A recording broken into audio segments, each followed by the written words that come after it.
We're going to talk more about all of this now with France 24's international affairs editor, Philip Turle, who joins me on the set. I mean, Philip, Europe waking up to this astounding news. What kind of reaction has there been from Europe and from Russia? Well, I think it's no surprise. As far as Europe's concerned, the reaction has been globally negative from everybody, starting right here in France, where the Minister for Europe has said that this is pushing peace further away, and to remind everyone that the aggressor here is Russia and not Ukraine.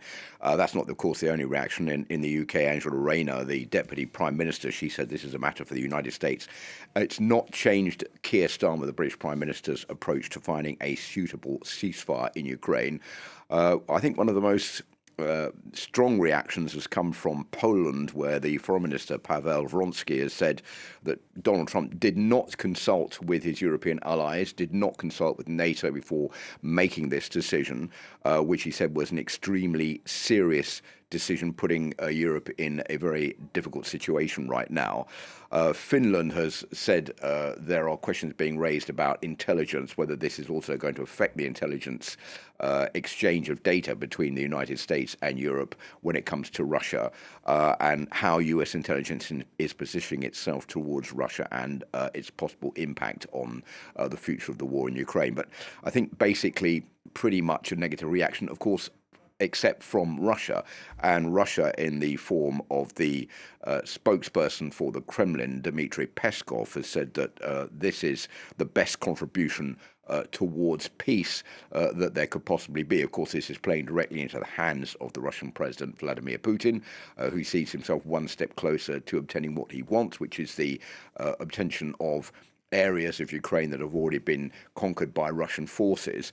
And the Russians also saying bilateral relations with the United States will only be restored once sanctions have been lifted against Russia. I think that's the next thing they're going to be pushing for. Philip, what prompted this decision from Trump now? I mean, is this just all about that clash in the Oval Office on Friday? Yeah, that unbelievable, shocking clash in the Oval Office on Friday, which was started by that question over what Volodymyr Zelensky was actually looking for on a diplomatic front, started by J.D. Vance. What Donald Trump basically wants, Donald Trump sees himself as the dealer, the man who signs deals. That's what he's always said. He wants a deal to get his money back from Ukraine, basically. He claims $350 billion. That's just a figure that Donald Trump is putting forward. It's been dequalified by several institutions. It's also been debunked by the French President Emmanuel Macron during his visit last week to the United States, and by Sir Keir Starmer about how much money that Europe is actually contributing to the war in Ukraine. The figure is more like $120 billion overall since 2022.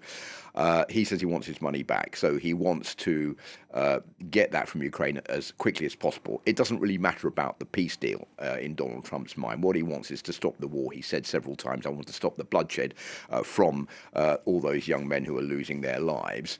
But there is no assurance for Ukraine that that deal does not also entail the handing over of large parts of Ukrainian territory to the Russians.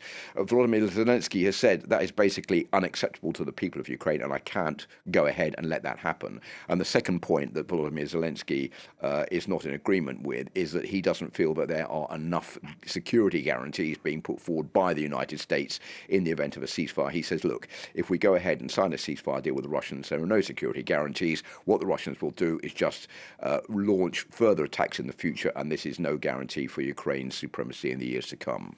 Philip, thank you for that. France 24's Philip Turle.